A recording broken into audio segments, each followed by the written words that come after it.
This is WCGR News. Your campus news starts now. Coming up on WCGR News, we tread our way through the plans for the new fitness center. And we catch an update with the Ultimate Frisbee Intramural League. We also kick some questions to goalie Callie Hasselbring with your Concordia's women's soccer update. Hello, I'm Alex Patt. And I'm Emily Longman. Tonight we have for you an exclusive story about plans for the new fitness center on campus. Our WCGR reporter Samantha Bredesen has more. Work on the new fitness center began just 2 weeks ago. As you can see behind me, the reconstruction of the former pool space is both an elaborate construction project indoors and outside of the gym, as workers are preparing to make this a safe spot for students to work out. No longer will students have to get in shape in tight quarters, squeezing by faculty, staff, and other students. The new school year is bringing with it many big surprises, including the construction of a brand new fitness center. It's going to go down where the pool is right now. So what we're going to do is level the pool so that it's just one giant room, and then put new workout equipment in there. The center will be over 7,000 square feet, almost 4 times the size of the PAW and the downstairs weight room combined. In addition to the increased space, the facility will be fully equipped with brand new machines and weights. The equipment that we're putting in there is top-notch, and even some of the equipment is probably going to be better than what a majority of schools have, a majority of bigger programs have, or bigger universities have. As with all new things, this new space comes with a cost, a hefty price tag of $2 million. The biggest challenge is the way that we're able to raise the money for this project is really, really unique. Usually when you're building a project, you have all the money already and you say, let's do it. In this phase, we don't have all of it already, but we're still moving forward. The university has currently raised $1.5 million towards the project. These funds have come from a variety of sources, including a state grant and alumni donations. They're really excited because this is something that we've needed for 50, 60 years. So there's a lot of people who are willing to listen and willing to be a part of it. The new facility will boast longer hours, an up-to-date security system, and even a special Wi-Fi equipped lounge for students to spend time together. I think students are really going to enjoy it. I think it's going to be a destination place for students. The new fitness center is slated to open sometime in late January, right behind this wall, just in time for your New Year's resolutions. Samantha Bredesen, WCGR News. I might have to go work out in a new facility like that. Definitely. Well, all of these new things are happening around campus just in time, as many prospective students have been visiting campus lately. Last weekend, Concordia hosted their Careers for Christ event, where high school students were able to stay all weekend on campus and see why Concordia is the place to be. I joined in and got the inside scoop. On the last weekend of October, 28 high schoolers came to Concordia to participate in Careers for Christ, an annual event highlighting the 5 church work majors we have here at CUC. Careers for Christ is an event that Concordia University Chicago hosts every year for high schoolers that are interested in pursuing a career in church work. So we invite them to campus from Friday night through Sunday morning, so they get to spend a whole weekend on campus and really get to experience what it would be like to be a student here at Concordia Chicago. Spending 2 nights in the dorms, staying up late, watching movies, all that stuff, they really get beyond that surface level of just the facts about the major to really know what it's like to be a student here. And some of our current students lead devotions. Some of the students made tie blankets that will be passed out to homeless folks in downtown Chicago. It was so cool just to see all of them having so much fun and to be able to just hang out with high schoolers for a weekend, and I mean that was me not that long ago at all. The event was a huge success, and we'd like to extend a huge thank you to everyone who made the weekend possible. This has been Emily Longman and Nicole Garza reporting for WCGR. Wow, Emily, that looked really fun. Yeah, it was really a great time for both CUC students and the prospective students. That's really cool. Well, our correspondent K-Mel is at it once again, testing the limits of CUC's student-based knowledge. Who is going to play Batman in the next Superman movie? LL Cool J? Is it Mark Wahlberg? I take it it's not Christian Bale, right? Yes. Shut up. Oh, is it gonna be him? Is it gonna be Matt Damon? Sorry, not. Ben Affleck, right? It's the host of WCGR's News Trivia Challenge. The answer is literally staring you in the face. How many planets do we have in our solar system? 7. We'll go in order. Mercury, Venus, Earth, Mars, Jupiter. 9. We can't count Pluto anymore. So 7. There is 8 planets. Who is the Vice President of the United States of America? Joe Biden. Joe Biden, correct? Biden. That would be Joe Biden. I mean, well, I think that's like grade school level politics. If you don't know who your president and vice president are, that's kind of sketchy.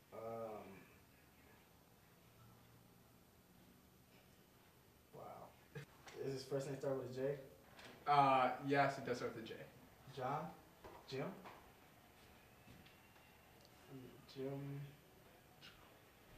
Jim Jones? You want to give me a last name? I prefer not to. Find it. Biden. Biden. Joe Biden. I'm glad I have no chance of getting picked. Yeah, me too. Well, I literally took the field with an update on this season's Ultimate Frisbee League. I believe that we will win! I believe that we will win! Hammers, bombs, end zone, touchdown.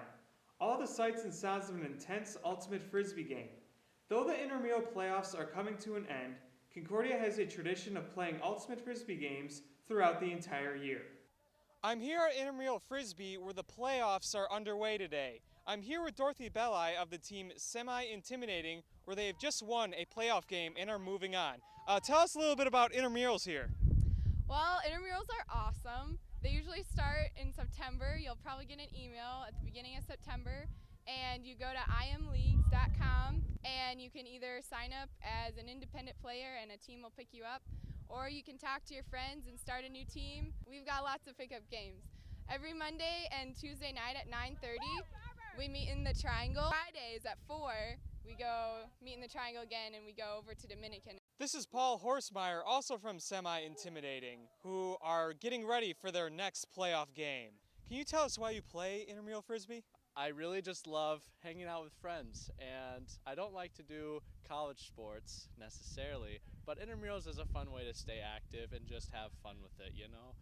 And Frisbee's fun. It's a good life skill to have, to know how to throw it, catch it, you know, all those things. So, yeah, I mean, you feel a part of the Frisbee team whenever you talk about Frisbee. I mean, just so much as just team bonding, semicircles, you know, it's all that involved. Not too far off from where Alex was, our correspondent Julius Little was covering women's soccer. In recent years, this field behind me has been dominated by the greatness of CUC football. This year, things have changed as the field is being dominated by a different type of football, if you will, as the women's soccer team has emerged as one of Concordia's premier sports programs. Unbeaten streaks, record-breaking performances, and a conference tournament berth has elevated Concordia women's soccer team to the forefront of CUC sports. Playing an inspired season, the women's soccer team has earned themselves respect all around the conference and seem more motivated than ever. I think what motivates our team is each other. Like, we really work for each other, and this has been a goal for us since the beginning of the season. Since last season, we came so close, and I think we just really have built on that. That camaraderie and selfless play has guided the Cougar women through a legendary season. Their togetherness and ability to stay focused and prepared is a credit to both the team and a very strong coaching staff. I think the team had really hit a turning point when Thomas came in 3 years ago. He really turned the team around, and I think he's done a great job of keeping us motivated and setting goals for us to do. And also our assistant coaches have been there for us. Our 2 GAs, James and Kat, have really helped be another lending hand and mentors to our team. Set on righting the wrongs of last season and reaching new heights, the women came into the season with high hopes and lofty but achievable expectations. And thus far, the team has been successful in accomplishing their goals. Well, our biggest team goal was to make it to the conference tournament, and we've done that, so we were really happy with that success. We decreased our number of fouls. We've been increasing possession. We set a lot of records for our team as a team and individually. On this very field, your CUC women's soccer team has been making history, and they're hoping that their epic run is just beginning. We're just hoping to win out. We just hope to get as far as in the tournament as we can. Individually, I just hope to help the team, be an assistance to them as we move forward in postseason. Behind all the victories and accomplishments is a team that plays for each other and prides itself on fellowship. Some may even accredit this year's success to the girls' ability to adapt and to create an irrefutable team chemistry. I think a big part of our team and what we stress a lot is being a family. And I think year in and year out since I've been here, we've been able to do that. Even though we have a big freshman class of about 18 people, we've been able to incorporate everyone, and everyone gets along as a family. I also play goalie, and I think that's like a big thing, like a leadership role on the team. So, I mean, along with my other captains, Elise and Melissa, it's always a big part that we want to be an example to underclassmen and everyone else, you know, to work hard in every practice and all our games. Already in the record books with plenty of memories, this year's women's soccer team has a lot to celebrate. But they hope that their season extends well into November. Either way, the team is proud of what they have been able to accomplish, and they know that the fans have been an instrumental part of their run. We just appreciate all the support. Whenever people come out, it really makes us feel good to have home support. Well, that's all for your CUC Sports Update. I'm Julius Little with WCGR News. Concordia women's athletics have really been grinding to become better in every sport, it seems like. I know, it's awesome. Well, from all of us here in the WCGR studio, have a good evening.